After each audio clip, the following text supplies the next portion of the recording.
Masajul, în general, s-a dovedit a fi o foarte bună metodă terapeutică. Astăzi vreau să aflăm despre una dintre aceste metode de masaj, și anume masajul cu role de jad și infraroșu.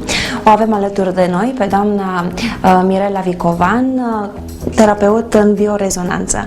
Doamna Mirela, spuneți-ne ce înseamnă acest masaj cu role de jad?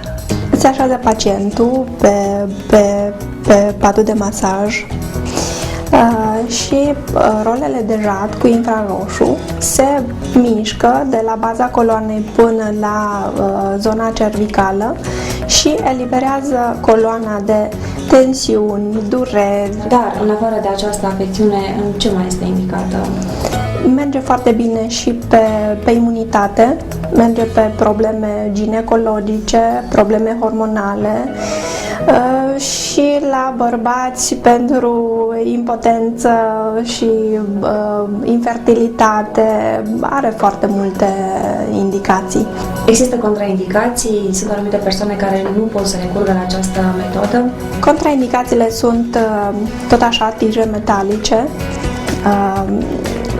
operație cu stimulator de ritm cardiac, osteoporoză gradul 3 și 4 și răni deschise și tot bolile care se pot transmite prin atingere, contagioase. Razele infraroșii au un rol important, deoarece reușesc să pătrundă în profunzimea țesutului și astfel vindecarea este grăbită.